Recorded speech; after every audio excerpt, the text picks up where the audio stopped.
So again, the four criteria that they look at: is it valuable? Is it rare? Is it hard to imitate? Is it hard to substitute? This is often called the VRIN test because the N is non-substitutability. So valuable, again, we're going to go back to our hard-headed uh, criteria and say it's valuable when customers are willing to pay, or when this process or this entity, whether it's a resource or a capability, it allows us to do something that then the customer will pay for. And then this idea of rarity. If it's not rare, then everybody's got it and it's not a point of differentiation. It's more like these are the entry fee to compete. So something that everybody has, it can't be the basis for competitive advantage because it's just something you need to do.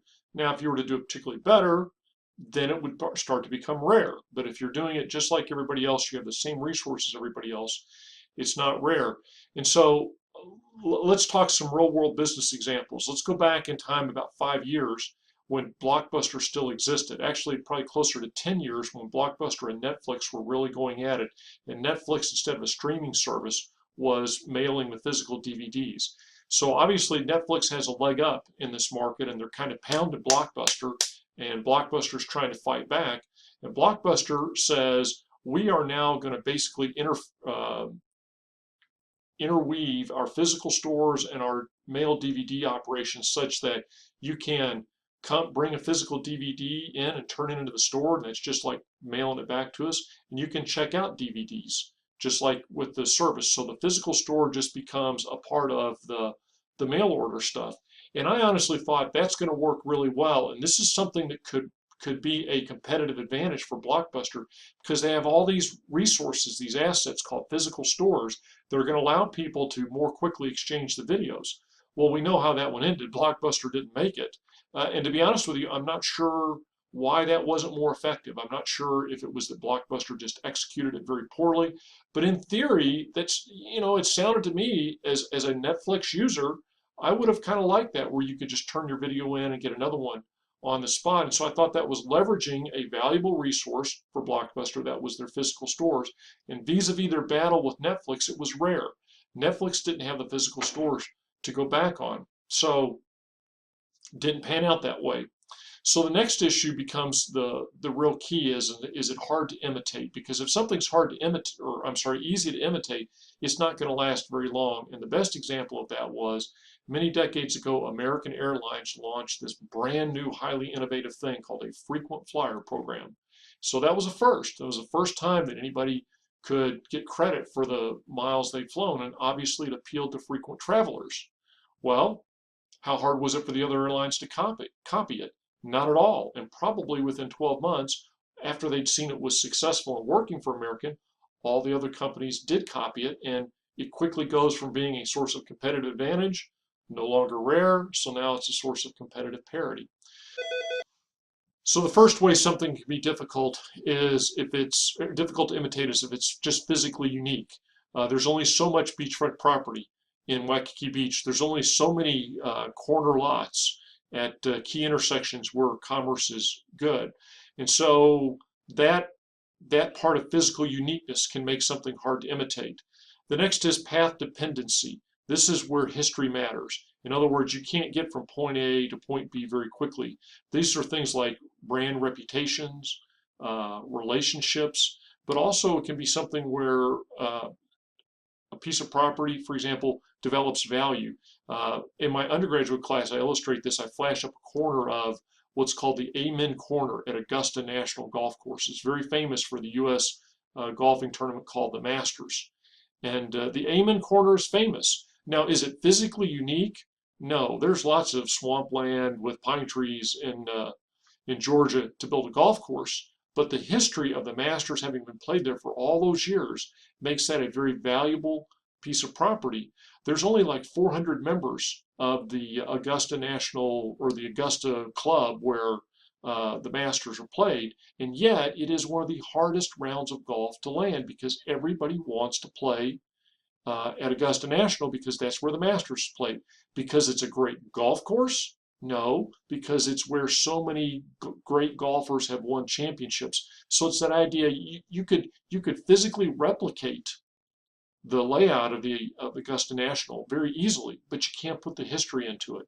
Uh, Southwest Airlines gets a lot of credit for its very worker-friendly atmosphere, and it's justified.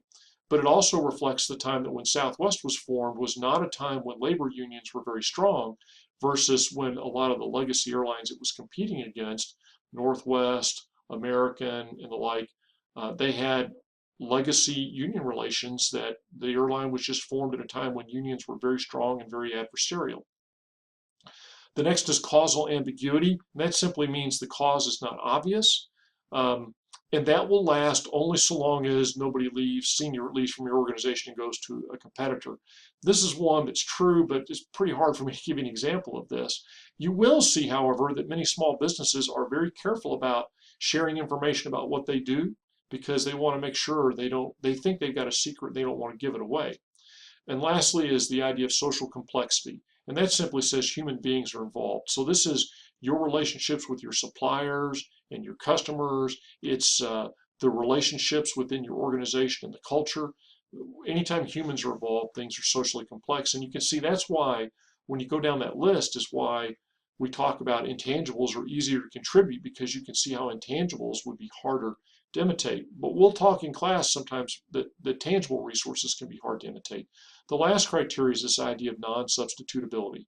And this is getting around finding a completely other way to satisfy the customer's needs. And so I gave you the example of Blockbuster and Netflix going at it with Blockbuster having the physical stores. Now you see Amazon, a purely online retailer, going up against a lot of bricks and mortar retailers. Now the bricks and mortars in a lot of cases have moved into the online space, which again, in theory should give them an advantage, but frankly, Amazon seems to be executing so well, it doesn't matter. And Amazon is now countering back with this idea of extremely fast shipping. And this is, Jeff Bezos' drone Air Force and in-city couriers, and the idea that you can order something on Amazon today and get it delivered that same day. So in a sense, if it ever comes to fruition, Jeff Bezos' drone Air Force is going to be a substitution for a brick and mortar store, a different type of resource, because I can get you the product virtually as quickly as you can as if you go and do it in a brick and mortar. So is it a matter of just controlling better resources? Now let me tell you a certain irony. I'm very familiar with the leading strategy textbooks, and they all teach this as the VRIN model: valuable, rare, hard to imitate, no substitutes. Except the textbook written by the guy that actually kind of created this concept, he's renamed it to VRIO: valuable, rare, hard to imitate, and then organized to capitalize. Because he says that really this non-substitutability thing, it really kind of fits in imitability. And I think that's right.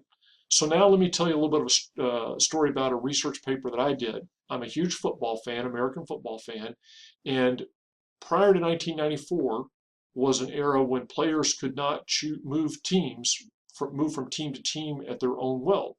Basically, the teams had to trade them. There was no effective what's called free agency. Well, after 1994, there was free agency in the NFL, and certainly what you see is that players began to move between teams at their own volition. So now this gets into the test of how mobile resources really are, and if certainly in the NFL, the quality of players is a big part of a team. So now with players being able to jump from team to team, what's going to happen? Well, the theory would suggest as resources become more mobile, it should become harder to sustain a competitive advantage. So what we did was we studied and we compared the free agency versus the post-free agency, and then teams' ability to sustain a competitive advantage as indicated by their on-field performance, their win-loss record. And sure enough, what we found was in the era of free agency, for the most part, it was harder for teams to hang on to competitive advantage, and it was easier teams that were at a competitive disadvantage to fight their way back to parity. But here's the interesting thing. The teams in the very cellar and the teams in the elite teams, there was no difference between the periods in terms of their ability to stick. And so what it says is the very worst teams, even though they got a lot of new resources, they were not organized to capitalize on them, and they couldn't get the best out of them. And the very best teams, even though typically teams that get ravaged the most in free agency are the Super Bowl winners, they seem to be able to figure out year after year a way to plug in new players and keep the system going. So what you walk away from this, you should say is, yes, resources matter, and yes, management matters. And so the way we lead people, the way we organize them, the way we create our organizations, it matters for competitive advantage. Next up, we're going to talk about the value chain. Join me then.